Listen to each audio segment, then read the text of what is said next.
بسم اللہ الرحمن الرحیم نحمده ونصلی علی رسولہ الکریم۔ میرے عزیزوں، انسان کی زندگی جو ہے وہ دل کے اوپر ہے۔ اللہ رب العزت نے ہر انسان کو ایک دل عطا کیا ہے۔ اس دل کے ذریعے سے جدھر چاہتا ہے اپنے دل کی منزل بنا لیتا ہے۔ اگر یہ انسان دنیا اور دنیا کی ناپاکیوں کو اپنی منزل سمجھتا ہے تو اس کا دل ادھر ہی چپک جاتا ہے، اور اگر انسان اپنے اس دل کو اپنے محبوب حقیقی کی طرف لے جاتا ہے تو اس کا دل ہی محبوب حقیقی سے جڑ جاتا ہے۔ جب تک انسان اپنے دل پر محنت نہیں کرتا ہے تب تک اس کی کیفیت اور حالت نہیں بدلتی، اور جب یہ انسان اپنے دل پر محنت کرنے لگتا ہے تو جدھر اس کو دلچسپی ہوتی ہے ادھر ہی کی محنت میں لگ جاتا ہے، پھر اس کا دل اس طرف ہی جڑ جاتا ہے۔ کسی کا دل کسی غیر کے ناپاک عشق میں ڈوبا ہوا ہے، کسی کا دل مال و دولت میں ڈوبا ہوا ہے، کسی کا دل کسی اور چیز کو چاہتا ہے، مگر جس کا دل اللہ رب العزت کا عاشق بن جاتا ہے، جس کا دل اللہ رب العزت کی طرف لپک جاتا ہے اور اپنے اللہ کا بھوکا پیاسا بن جاتا ہے، تو پھر یہ دل بن جاتا ہے، کھنڈر نہیں رہتا ہے۔ اللہ رب العزت کی ذات کے علاوہ اگر دل کے اندر کوئی اور چیز آتی ہے تو انسان کے دل کو کھنڈر بنا دیتی ہے، وہ دل کے اندر دراڑیں ڈال کر تباہ و برباد کر دیتی ہے۔ جس طریقے سے جنگلوں میں، ریتیلے علاقوں میں، پہاڑوں کے نیچے دراڑیں پڑی ہوئی نظر آتی ہیں، صحرا میں ہوا کا عالم ہوتا ہے، اسی طرح سے یہ دل غیر اللہ کی طرف جڑ کر تباہ و برباد ہو جاتا ہے اور دنیا و آخرت کی ناکامیوں کی طرف دوڑنے لگتا ہے، جو بڑے خسارے کی بات ہے۔ اور اگر یہ دل اللہ رب العزت سے جڑتا ہے، اللہ رب العزت کی محبت اس دل میں آتی ہے اور یہ دل اپنے رب کے لیے بے چین و بے قرار رہنے لگتا ہے، تو پھر یہ دل پھولوں کا باغیچہ بن جاتا ہے، میووں کا ایک سرسبز و شاداب باغ بن جاتا ہے، جس میں رنگ برنگ کے پھول نظر آتے ہیں، پھر اس میں رنگ برنگ کے میوے نظر آتے ہیں، پھر اس دل میں میرے محبوب کے انواع اقسام کے انمول ہیرے اور موتی نظر آتے ہیں۔ میرے عزیز، اپنے رب سے جب یہ دل جڑ جاتا ہے، اپنے رب سے جب یہ دل جڑ جاتا ہے تو اس کی راہیں کھل جاتی ہیں، یہ دنیا و آخرت کی کامیابیوں کی طرف دوڑ کرتا ہے، اور اپنے رب سے ہٹ کر کہیں اور جڑ جائے تو اس کی ساری راہیں بند ہو جاتی ہیں۔ یاد رکھیں، جس نے بھی اپنے دل میں اپنے رب کا دیا جلایا، جس نے بھی اپنے رب کا دیا جلایا اپنے دل میں، اسی نے اس دنیا کو بگڑا ہوا پایا۔ اس لیے اپنے دلوں میں اپنے رب کی محبت کا دیا جلاؤ، اس دل میں اللہ کی محبت کا چراغ جلاؤ، اس دل میں تیرا دیا جلے رب، اس دل پر تیرا راج رکھ۔ پہلے بھی کسی مجلس میں بتلایا ہے، جس دل میں اللہ کا دیا جل جائے، جس دل پر اللہ کی حکومت ہو جائے تو اس کو دنیا کی ہر چیز اجڑی ہوئی نظر آنے لگتی ہے، دنیا کا کھوڑ اس کو نظر آنے لگتا ہے۔ جنہوں نے اپنے دل کے اندر اپنے محبوب کی محبت کا دیا جلایا، جنہوں نے اپنے دل کے اندر اپنے محبوب کی محبت کا پھول کھلایا، جنہوں نے اپنے دل کے اندر اپنے محبوب کی محبت کا میوہ بنایا، ان کے دل پر ساری چیزیں روشن ہو کر ظاہر ہو جاتی ہیں، ان کو ہر چیز کے کھوٹ کا پتہ چل جاتا ہے، دنیا کے اندھیر کا پتہ چل جاتا ہے، دنیا کے اجاڑ کا پتہ چل جاتا ہے، یہاں تک کہ سارے عیوب کھل کر اس کے سامنے آ جاتے ہیں، دنیا کی حقیقت اس پر منکشف اور ظاہر ہو جاتا ہے۔ اور مومن کا مقصد یہی، ایمان والے کا، مسلمان کا مقصد یہی کہ دنیا کے کھوٹ کھل کر آئے اور اللہ رب العزت کی محبت اور معرفت اس دل پر چھا جائے، تب ایمان والا، اپنے اللہ کا چاہنے والا کامیاب اور بامراد ہو سکتا ہے۔ اس لیے اپنے دل کا تعلق اپنے اللہ سے جوڑا جائے، اللہ کی محبت کے علاوہ کسی اور کی محبت کو اپنے دل میں نہ لایا جائے، یہ دل ہر وقت اپنے اللہ کے لیے بے چین و بے قرار رکھا جائے، اس دل کو ہر وقت اپنے محبوب کی تلاش میں رکھا جائے، یہاں تک کہ اس محبوب کی تلاش میں اپنے کو فنا کر دے اور زبان حال سے کہے تیری تلاش میں میرا وجود بھی نہ رہا، تیری تلاش میں میرا وجود بھی نہ رہا، کہاں کہاں لیے پھرتی ہے جستجو تیری، کہاں کہاں لیے پھرتی ہے جستجو تیری۔ اللہ رب العزت کا کوئی بھی نبی، اللہ رب العزت کا کوئی بھی ولی اس دنیا میں ایسا نہیں ہوا کہ جس نے اپنے دل میں اپنے محبوب حقیقی محبت کا دیا نہ جلایا ہو۔ جنہوں نے اللہ رب العزت کی محبت کا دیا، اللہ رب العزت کے عشق کا چراغ، اللہ رب العزت کے درد کی شمع اپنے دلوں میں روشن کی، اللہ رب العزت کی یاد کی ضیاء سے منور ہوئے۔ اے میرے عزیزو، اے میرے عزیزو، وہی انبیاء علیہ السلام ہوئے، وہی صحابہ اکرام علیہ الرضوان ہوئے، وہی اولیاء اعظام قدس اللہ اسرارہم ہوئے۔ اللہ رب العزت کی عشق و محبت کا چراغ اپنے دل میں جلائے بغیر کوئی بھی انسان ولی نہیں بن سکتا، اللہ رب العزت کا مقرب نہیں بن سکتا، اور جب ولی نہیں بن سکتا تو صحابہ یا نبی کیسے بن سکتا ہے؟ العیاذ باللہ۔ اور یہ بات بھی ہے کہ جس کا جیسا چراغ جلا ہوا ہوگا اور جیسا جس کے چراغ کا اجالا ہوگا، جیسی جس کے چراغ کی روشنی ہوگی ویسا ہی اس کی معرفت کا نور ہوگا۔ غرض جو جیسی محبت ہوگی، محبت الہی کی روشنی اپنے اندر لاتا ہے، ویسے ہی معرفت کا نور اس کے اندر آتا ہے۔ جو جیسی محبت الہی کی روشنی اپنے اندر لاتا ہے ویسا ہی معرفت کا نور اس کے اندر آتا ہے۔ سب کے انوار معرفت کی مقدار اور ضیاء پاشی الگ الگ ہوتی ہے اور اسی اعتبار سے اس کا کام بھی ہوتا ہے۔ جس طرح بلب مختلف واٹ کے ہوتے ہیں، اسی طرح نور معرفت بھی مختلف درجے کا ہوتا ہے۔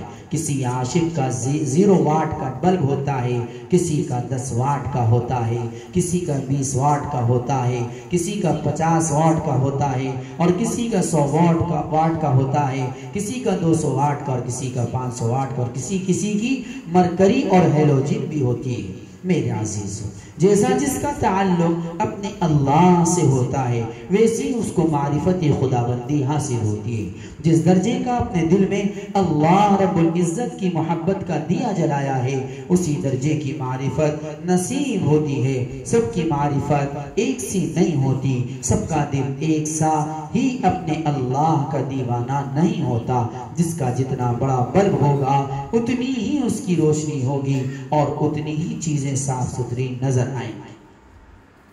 اسی طرح اللہ رب العزت سے عشق و محبت جتنا زیادہ ہوگا، جتنا اللہ رب العزت کے عشق و محبت میں اس کا دل ڈوبا ہوا ہوگا، اتنی معرفت اس کے دل پر منکشف ہوگی۔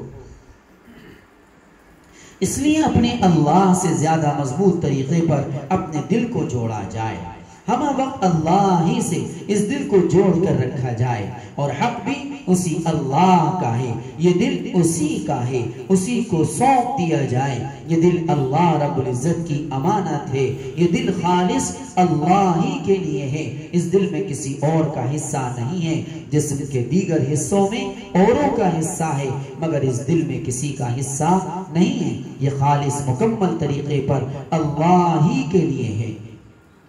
جسم کے اندر جوانی میں ماں کا حصہ ہے، باپ کا حصہ ہے، بیوی کا حصہ ہے، کمائی میں، مال و دولت میں اور چیزوں میں دوسروں کے حصے ہیں، جسم کے اور جوڑوں میں دوسروں کے حقوق ہیں، مگر اس دل میں کسی کا حصہ نہیں ہے، اس دل میں کسی کا حق نہیں ہے، نہ ماں کا نہ باپ کا۔ اس دل میں نہ ماں باپ کو اجازت ہے نہ بیوی بچوں کو اجازت ہے، اور جب پیاری ماں پیارے باپ کو اجازت نہیں، پیاری بیوی اور پیارے بچوں کو اجازت نہیں، پھر ایرے غیرے نتو خیرے کو اس دل کے اندر کہاں جگہ ملے گی؟ اس دل کے اندر کہاں ان غیروں کا جانا جائز ہوگا؟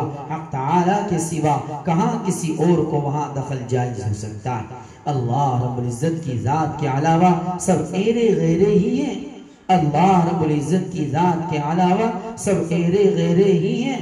اللہ رب العزت کے سوا اس دل کا کوئی یار نہیں ہے، اللہ کے سوا اس دل کا کوئی حقدار نہیں ہے۔ اس دل کا اگر حقدار ہے، اس دل کی اگر یاری ہے، اس دل کا اگر یار ہے تو صرف اور صرف اللہ رب العزت ہے، اور کوئی اس دل کا یار نہیں ہے۔ اس دل کی یاری اپنے اللہ ہی کے لیے ہے، اس دل کی نسبت اللہ رب العزت کی ذات سے ہے، اس دل کی دوستی اپنے اللہ سے ہے۔ اس محبوب حقیقی کے سوا اس دل کا کوئی دوست نہیں ہے۔ جنہوں نے اپنی یاری اپنے اللہ سے کر لی، جنہوں نے اپنی دوستی اپنے اللہ سے کر لی، جنہوں نے اپنا یار اپنا دوست اپنا دیدار اپنی منزل اپنا مقصود اپنا رب بنا لیا اپنے اللہ کو، اپنے اللہ کو۔ اے میرے عزیزو، بڑے خوش قسمت ہیں وہ لوگ، اولو العزم میں سے ہیں وہ حضرات، دارین میں باسعادت اور بامراد بھی وہی لوگ ہیں۔ تو جس نے اپنے دل میں اللہ کی محبت کا دیا جلایا، اسی نے اس دنیا کو اجڑا ہوا پایا۔ تو جس نے اپنے دل میں اللہ کی محبت کا دیا جلایا، اسی نے اس دنیا کو اجڑا ہوا پایا۔ میرے عزیزو، جنہوں نے اللہ رب العزت کی محبت کا چراغ اس دل میں روشن کر لیا، وہی اس دنیا کے عیبوں کو پہچان سکتے ہیں، ورنہ انسان اس دنیا کے عیبوں کو نہیں پہچان پاتا ہے۔ دنیا کی گندگیوں کو انسان اچھا اور عمدہ پانی سمجھنے لگتا ہے، حالانکہ وہ نالیوں کا گندا پانی ہے۔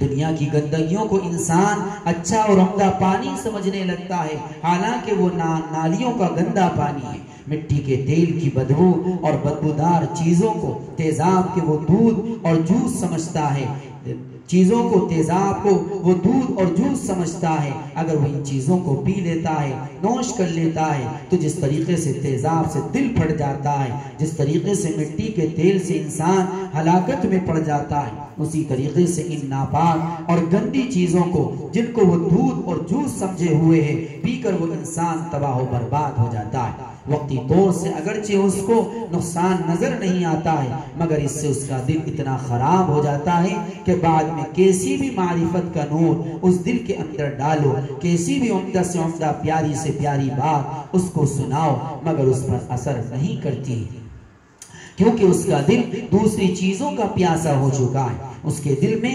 بدبودار چیزیں بس چکی ہیں، اب بدبودار چیزوں میں خوشبودار چیزیں کہاں سے آئیں؟ اے میرے عزیزو، رب کا کرم ہے، رب کا کرم ہے کہ اس نے ہمیں اپنا بنایا ہے، رب کا شکر ہے، رب کا احسان ہے کہ اس نے ہمیں اپنی فکر دی ہے۔ جیسی بھی کچھ ہے بہرحال الحمدللہ ہے، اور یہ ہے رب کے کرم ہی کی بات، رب کی عنایت کی، رب کی بخشش کی بات ہے۔ اس نے ہمیں اپنی نسبت سے اپنی فکر میں یہاں بیٹھنے کی توفیق دی، اور یہ بھی رب کے کرم کی بات ہے کہ آپ لوگ دور دراز سے آتے ہو، ہری نور پور سے آئے، مراد آباد سے آئے، دہرادون سے کئی موٹر سائیکل سے آئے، چنڈی گڑھ سے آئے، کھنہ منڈی سے آئے، دہلی سے آئے، اور کہاں کہاں سے آئے، کس لیے آئے؟ اسی محبوب کی محبت کی وجہ سے آئے، اس رب کی محبت کی وجہ سے آئے، اسی رب کی محبت نے ہمیں یہاں لا کر بٹھا دیا۔ میرے عزیزو، ہمارا یہاں بیٹھنا، ہمارا یہ بیٹھنا کوئی فضول نہیں ہے، غنیمت جانو اس بیٹھنے کو، غنیمت جانو اللہ کی رضا کے لیے ایک جگہ جمع ہو جانے کو، غنیمت جانو اللہ کے ذوق اور شوق میں جڑ جانے کو۔ اس گئے گزرے دور کے اندر یہ رب کے بڑے ہی کرم کی بات ہے، رب کے خصوصی پیار کی بات ہے، رب کی عنایت کی بات ہے، جس کو اللہ رب العزت ایسی توفیق نصیب فرما دے، یہ اس محبوب کے خاص کرم کی بات ہے۔ میری طلب بھی کسی کے کرم کا صدقہ ہے، میری طلب بھی کسی کے کرم کا صدقہ ہے، قدم یہ خود نہیں اٹھتے اٹھائے جاتے۔ میں تم سے بس یہی کہوں گا، اپنے اس وقت کو کامیاب اور قیمتی بناؤ، محبوب کی محبت کا جام پی کر جاؤ۔ تم لوگ اپنے قیمتی کام چھوڑ کر، پیارا گھر چھوڑ کر، کرایہ خرچ کر کے، اپنی گاڑیاں لے کر، اپنا قیمتی وقت لے کر یہاں آئے ہو، کیوں آئے ہو؟ صرف محبوب کی محبت کی غرض سے آئے ہو، اللہ رب العزت کی محبت کی غرض سے آئے ہو۔ میں یہ نہیں کہہ رہا ہوں کہ تمہارا کوئی دنیاوی مقصد ہے، نہیں، بلکہ میں تو یہ کہہ رہا ہوں کہ تم اپنے رب کی نسبت سے یہاں آئے ہو، اور جو رب کی نسبت سے آتا ہے وہ سچا اور صادق ہوتا ہے، اور جو صادق ہوتا ہے تو اس صادق کی مرادوں کو پورا کیا جاتا ہے، سچوں کو نوازا جاتا ہے، سچوں کو خاص پیار کیا جاتا ہے۔ میرے عزیزوں، میں آپ لوگوں کو ڈانٹ ڈپٹ بھی کر دیتا ہوں، کیوں کر دیتا ہوں؟ اللہ کے لیے، تاکہ تم میں کچھ تو محبوب کی محبت کی رمق پیدا کرنے کی فکر ہو۔ اور کبھی میں ہنسنے کی بات یوں نہیں کہتا ہوں کہ نہ میں خود ہنسنا جانتا ہوں اور نہ ہنسانا جانتا ہوں، نہ میں یہ جانتا ہوں کہ ہنسنے کی بات کیا ہوتی ہے، نہ مجھ کو ہنسی کی بات کہنی آتی ہے۔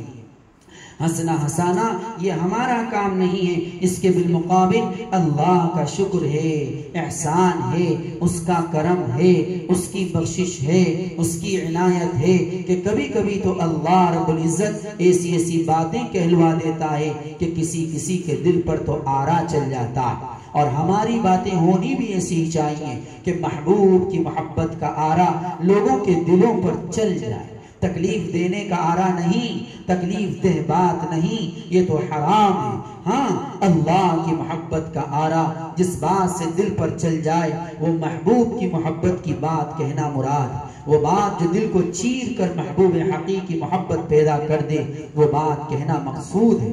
اللہ کے حبیب حضرت محمد رسول اللہ صلی اللہ علیہ وسلم کی جو مجلسیں ہوتی تھی وہ ایسی ہی ہوتی تھی کہ صحابہ اکرام رضی اللہ عنہم اجمعین رو کر جاتے تھے، جہنم کا مشاہدہ کر کے جاتے تھے، جنت کا مشاہدہ کر کے جاتے تھے، اللہ رب العزت کے انوارات، تجلیات اور اس محبوب حقیقی عشق و محبت اور معرفت سے بہراور ہو کر جاتے تھے۔ اور جب اپنے گھروں میں چلے جاتے تھے وہ مشاہدہ اس درجے کا نہیں رہتا تو غمگین ہوتے تھے۔ اور اللہ کے نبی صلی اللہ علیہ وسلم کی خدمت اقدس میں آ کر کہتے تھے، اے اللہ کے نبی صلی اللہ علیہ وسلم، جب ہم آپ صلی اللہ علیہ وسلم کے پاس ہوتے ہیں تو گویا جنت و دوزخ کو ہم دیکھ رہے ہوتے ہیں، ہماری ہنسی اڑ جاتی ہے، خاموشی ہم پر چھا جاتی ہے، ہمارے دلوں پر آرے چل جاتے ہیں۔ اور جب ہم خدمت اقدس صلی اللہ علیہ وسلم سے اپنے گھروں میں چلے جاتے ہیں تو ہماری وہ حالت نہیں رہتی۔ غور کیجئے نا اللہ کے نبی صلی اللہ علیہ وسلم کی مجلس کے حال کا، کہ حضرات صحابہ کرام رضی اللہ عنہم اجمعین کا کیا حال ہوتا تھا۔ غور کیجئے نا حضرات صحابہ کرام رضی اللہ عنہم اجمعین کا کہ کیسا مشاہدہ اور کیسا ظاہر و باطن اللہ کے ساتھ ہو جاتا تھا۔ اس لیے ہماری مجلسیں ہنسی اور ٹھٹوں کی نہیں ہوتی، نہ ہمارے بڑوں کی مجلسیں ہنسی کی ہوتی تھی۔ بس جیسی مجلسیں ہمارے بڑوں کی ہوئی ہیں ایسی ہی مجلسیں ہماری ہونی چاہیے۔ ہماری مجلسیں کیسی ہوں؟ اپنے محبوب کی رضا کی ہوں، اپنے محبوب کو تلاش کرنے کی ہوں، اپنے محبوب کے لیے بے چین اور بے قرار کرنے کی ہوں۔ مومن کے دل پر تو ہر وقت آرا چلتا ہے، اس کو ہنسی مذاق ٹھٹے سے کیا واسطہ، اس کا دل ہر وقت کھنڈر رہتا ہے، اس کا دل تو ہر وقت ٹکڑے ٹکڑے رہتا ہے، اس کا دل تو ہر وقت اجڑا ہوا رہتا ہے، اس کا دل تو ہر وقت ایک چٹیل میدان رہتا ہے کہ کوئی آ جائے اور اپنا خیمہ گاڑ لے۔ ارے وہ محبوب حقیقی اپنی محبت کا خیمہ گاڑ لے، وہ محبوب حقیقی اپنی محبت کے پودے لگا دے، وہ محبوب حقیقی اپنی معرفت کے پھول کھلا دے۔ مومن کا دل ہر وقت اپنے محبوب حقیقی کے لیے بے چین رہتا ہے، اور اس لیے رہتا ہے کہ وہ محبوب حقیقی اس دل میں اپنا بسیرا کرے۔ ہاں، یہ مومن کا کمال، اس کی سوچ بڑی اچھی ہوتی ہے، مومن کی پیاس بڑی اچھی ہوتی، مومن کی بھوک بڑی اچھی ہوتی۔ اس کی پیاس بھی اللہ کی ذات، اس کی بھوک بھی اللہ کی ذات، اس کی سوچ بھی اللہ کی ذات، اس کا کلام بھی اللہ کی ذات، یہاں تک کہ اس کا سب کچھ دیکھنا اور سننا سب کچھ اللہ رب العزت ہی کی ذات کے لیے ہوتا ہے۔ مومن کی ہر چیز بڑے کمال کی ہوتی، مومن کی ہر چیز بڑے سلیقے کی ہوتی ہے، مومن کا ظاہر و باطن بڑے نکھار والا ہوتا ہے، مومن کی ہر چیز بڑی سنواری ہوئی ہوتی ہے۔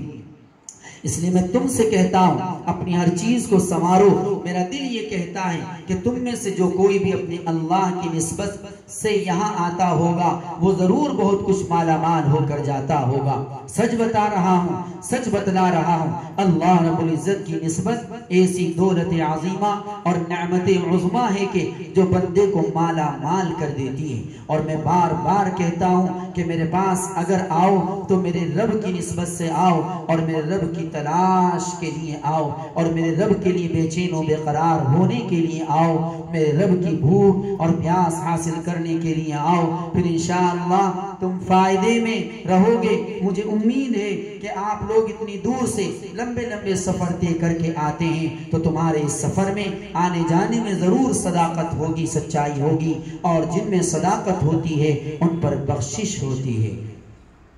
آج دیکھ لو اللہ والوں پر لوگ کتنا خرچ کرتے ہیں، کتنا کھلانے کی کوشش کرتے ہیں۔ آج کوئی اپنے داماد کو کھلانے کو تیار نہیں ہے، کوئی اپنے بہنوئی کو کھلانے کو تیار نہیں، کوئی اپنے دوست کو کھلانے کو تیار نہیں، اور اللہ والوں کے آگے پیچھے پھر رہے ہیں، خوشامدیں کر رہے ہیں، دل سے چاہ رہے ہیں کہ یہ ہمارے یہاں کھا لیں۔ یہ اللہ کی نسبت ہی تو ہے، یہ اللہ کے تعلق ہی کی تو بات ہے۔ میں تو ان چیزوں کو اللہ کی محبت ہی سمجھتا ہوں کہ اللہ کی محبت ہی کی وجہ ہے کہ جو لوگ جوق در جوق آتے ہیں، دور دور سے آتے ہیں، اللہ کی محبت کے لیے اپنے علم کو، اپنی عقل کو، اپنے فہم کو خرچ کرنا فخر سمجھتے ہیں۔ یہ جو ہماری خانقاہ سے اللہ رب العزت کی عشق و محبت اور درد کی باتوں کو شائع ہونے کا سلسلہ کتابی شکل میں بحمدللہ جاری ہے، یہ علم و فہم کے خزانے لٹانے ہی کی تو بات۔ میں دل سے دعا کرتا ہوں اللہ رب العزت ان کے علم و فہم اور عقل کو مضبوط بنا کر اپنے عشق و محبت اور اپنی نسبت کے تعلق سے مالا مال فرمائے۔ کتنے خوش قسمت ہیں وہ لوگ جو اللہ کے لیے اپنا علم، اپنا پیسہ، اپنا جان و مال خرچ کرنے میں فخر سمجھتے ہیں، اور ہمارا جان مال جو کچھ بھی ہے وہ اللہ ہی کا ہے۔ اگر یہ اللہ کی راہ میں خرچ ہو جائے تو ہمیں فخر ہونا چاہیے، اس پر شکر ہونا چاہیے کہ ہمارا علم، ہماری جان اللہ کی راہ میں خرچ ہو گیا۔ حق تو یہ ہے کہ ہماری سب کچھ اللہ ہی کے لیے ہو جائے، اسی کے نام پر قربان ہو جائے۔ الغرض ہم اللہ کے غم کا ماحول بنائیں، ہم اللہ کے غم کا ماحول بنائیں۔ رسول اللہ صلی اللہ علیہ وسلم ہر وقت مسلسل غمگین اور فکر مند رہتے تھے۔ ہنسی مذاق ٹھٹوں سے ہم پرہیز کریں۔ ہمارے گھروں کا ماحول ہنسی مذاق ٹھٹوں والا نہیں ہونا چاہیے۔ ہنسی مذاق ٹھٹوں سے دل مردہ ہو جاتا ہے اور رونے سے دل جاگ جاتا ہے، رونے سے دل میں جان آ جاتی ہے۔ اس لیے اللہ رب العزت نے ہمیں اپنے مقدس کلام میں حکم دیا ہے فَلْيَضْحَكُوا قَلِيلًا وَلْيَبْكُوا كَثِيرًا، کہ ہنسو کم اور رو زیادہ۔ بس ہمارے کام ہنسی مذاق اور ٹھٹوں کے نہیں ہونے چاہیے۔ اللہ کی محبت میں رونے والا دل ہمارے پاس ہونا چاہیے۔ اللہ کے نبی صلی اللہ علیہ وسلم کی ایک پیاری حدیث ہے، میں اس شخص کے لیے جنت میں ایک محل کی ضمانت لیتا ہوں جو کبھی ہنسی مذاق میں بھی جھوٹ نہ بولتا۔ غور و فکر کرو، مذاق میں بھی کتنے جھوٹ ہو جاتے ہیں، اور اس جھوٹ سے کتنے فتنے ہو جاتے ہیں، اور ان فتنوں سے کتنے رشتے ٹوٹ جاتے ہیں۔ پھر انسان کہتا ہے میں تو مذاق ہی کر رہا تھا، کیا کریں، اس کے چوٹ لگ گئی، اس کا ہاتھ ٹوٹ گیا، پیر ٹوٹ گیا۔ نہیں بھائی، میں تو مذاق ہی میں کہہ رہا تھا اور وہ بات سچی ہو گئی، اس بات سے نقصان ہو گیا۔ اس لیے ہنسی مذاق کے ہمارے کام نہیں ہیں، ہمارے پیارے نبی صلی اللہ علیہ وسلم کے کام نہیں ہیں۔ میرے عزیزوں، ہنسی مذاق اور دل لگی میں جھوٹ ضرور ہوتا ہے، ان میں جھوٹ ہمیشہ ہوتا ہے۔ ہم ہنسی مذاق کی مجلسیں اگر بنائیں گے تو ان میں جھوٹ ضرور آئے گا۔ ارے دل لگانے کے لیے تو اللہ کافی ہے۔ غور و فکر کرو، یہ دل لگانے کے لیے کون کافی ہے؟ اللہ۔ ہاں، اللہ ہی کافی ہے، کیونکہ دل تو ہے ہی اسی کا، بس اسی سے اس دل کو لگاؤ۔ یہ دل تو اسی کی امانت ہے۔ کس کی امانت ہے؟ اللہ رب العزت کی امانت ہے۔ جب یہ دل اللہ کی امانت ہے تو اسی کو اس دل کو سونپو۔ اس دل کے لیے وہی کافی ہے، اس دل کی لو لگانے کے لیے اللہ ہی کافی ہے، اس دل کی بھوک اور پیاس بنانے کے لیے وہ اللہ رب العزت ہی کافی ہے۔ یہ دل لگانے کے لیے ہمارا رب، ہمارا اللہ ہی کافی ہے۔ میرے عزیزو، اپنا دل کسی اور سے مت لگاؤ، کوئی تمہیں جانے نہ جانے، مانے نہ مانے، پہچانے نہ پہچانے، ہمیں اس سے کوئی تعلق نہیں ہے۔ ہمارا رب ہمیں جان لے کہ یہ میرا غلام ہے، یہ میرا غلام ہے۔ ہمارا رب ہمیں پہچان لے کہ یہ میرا چاہنے والا ہے۔ ہماری نسبت اپنے اللہ سے جڑ جائے، ہمارے لیے بس یہی کافی ہے۔ ہمیں اس نسبت پر ناز ہے، ہمیں نسبت الہیہ پر فخر ہے، ہمیں فخر ہے کہ اس چیز پر کہ اس نے ہمیں اپنا بنایا ہے اور اپنی فکر عطا کی۔ اللہ رب العزت کے پیار کی بات ہے، بس جسے وہ پیار کر لے، جسے وہ محبوب چاہ لے، جسے وہ محبوب اپنا بنا لے، کیا کہنے اس کے نصیبے کے۔ کوئی M P M L A کسی سے محبت کرتا ہے تو وہ نشے سے چور ہو جاتا ہے، کوئی پرائم منسٹر سے محبت کرتا ہے نشے میں چور ہو جاتا ہے۔ ارے دنیا کے سارے پرائم منسٹر، دنیا کے سارے عہدیدار کسی کو پیار کریں اور وہ وحدہ لا شریک کسی کو پیار کرے، اس وحدہ لا شریک کے پیار کے سامنے کیا حیثیت ہے اس کی جس کو دنیا والے پیار کریں۔ ان کا پیار تو جھوٹا ہے، فانی ہے، فنا ہونے والا ہے۔ ایک شخص دنیا بھر کے نیتاؤں سے پیار کرتا ہے اور ایک شخص صرف اللہ رب العزت سے پیار کرتا ہے، تو اس کی جو کروڑوں سے پیار کر رہا ہے اس کی کیا حیثیت ہے اس مرد مومن کے سامنے جو صرف ایک اللہ وحدہ لا شریک سے پیار کر رہا ہے۔ ارے جس سے کروڑوں کی تعداد میں پیار کر رہے ہیں وہ اچھا ہے، یا وہ اکیلا جس سے رب پیار کر رہا ہے اور وہ رب سے پیار کر رہا ہے وہ اچھا ہے؟ حقیقت میں رب کا پیار ہی اعلیٰ و افضل اور سب سے اچھا ہے۔ دل کا رشتہ اللہ کی ذات کو چھوڑ کر کسی سے جوڑنا ہلاکت ہے، آبادی نہیں ہے۔ دل کی آبادی اگر ہے تو اللہ سے جڑنے میں ہے، دل کی آبادی اگر ہے تو دل کا تعلق اللہ سے جوڑنے میں ہی ہے۔ اللہ کو چھوڑ کر حقیقت میں یہ دل کسی اور چیز پر راضی نہیں ہے، اس دل میں کسی اور سے آبادی نہیں ہو سکتی۔ اللہ کو چھوڑ کر ہر چیز اس دل کو تباہ و برباد کرنے والی ہے۔ اللہ کی ذات جو ہے بس وہی اس دل کو آباد کرنے والی ہے۔ اس دل کی پسند بس اللہ رب العزت ہی کی ذات ہے۔ یہ دل اللہ کی امانت ہے، اس دل میں کسی کا کوئی حصہ نہیں ہے، اس دل میں کسی کا کوئی حق نہیں ہے۔ یہ دنیا آبادی کی چیز نہیں ہے، حقیقتاً اس میں اجاڑ ہے۔ میں نے ابھی کہا تھا جس نے اس دل کا دیا جلایا اسی نے دنیا کو اجڑا ہوا پایا، جس نے اس دل کا دیا جلایا اسی نے دنیا کو اجڑا ہوا پایا۔ جاگو جاگو اللہ کے پیارو، رب سے اپنے دل کو لگا لو۔ اگر اپنے رب سے دل کو لگا لیا تو بیڑا پار ہے، یہ دل اگر رب سے چپک گیا تو بیڑا پار ہے۔ اگر ہم نے جاگ کر بیدار ہو کر زندگی گزار لی تو ہم کامیاب اور بامراد ہیں، باسعادت ہیں۔ جاگنا اور بیدار ہونا کب ہے؟ جب اللہ کو پہچان لو، اللہ سے جڑ جاؤ، اسی کو بیدار ہونا اور ہدایت پا جانا کہتے ہیں۔ اور اللہ سے دور ہو جانا گمراہ ہو جانا ہے، سو جانا ہے، بھٹک جانا ہے۔ بیدار ہو جاؤ، اپنے قلوب کو بیدار کر لو، اپنے قلوب میں اللہ رب العزت کی محبت کا چراغ جلا لو، پھر یہ دل آباد ہونے والے بن جائیں۔ اور آباد ہو جانے سے اس دل میں کتاب عشق کھلتی ہے۔ کون سی کتاب عشق؟ وہ کتاب عشق کہ جس کے اوراق کی کوئی انتہا نہیں ہے۔ اس کتاب کے اندر کتنے اوراق ہیں خدا کے سوا کسی کو معلوم نہیں ہے۔ جو جو انسان اپنے محبوب کی معرفت میں غوطے لگاتا ہے، یوں یوں اس دل کی کتاب کے اوراق بڑھتے چلے جاتے ہیں، یہاں تک کہ اس کی زندگی وفا کر دینا چھوڑ دیتی ہے اور اس دل کے اوراق پورے اور ختم نہیں ہوتے۔ میرے عزیزو، غور و فکر کرو، یہ دل اپنے اللہ سے جوڑ کر دیکھو، پھر وہ کتاب بھی نظر آ جائے گی جو اللہ رب العزت نے اپنے عشق و محبت کی کتاب چھاپ کر ہر بندے مومن کے دل میں رکھ دی ہے۔ پھر تم اس کتاب کو پہچان لو گے اس میں کیا لکھا ہے، اس کتاب کے پڑھنے والے بن جاؤ گے، پھر تم اس کو بھی پہچان لو گے کہ کس پاک ذات نے یہ کتاب چھاپ کر دل میں رکھی تھی۔ اللہ تبارک و تعالی عمل کی توفیق عطا فرمائے۔ وآخر دعواہم ان الحمدللہ رب العالمین۔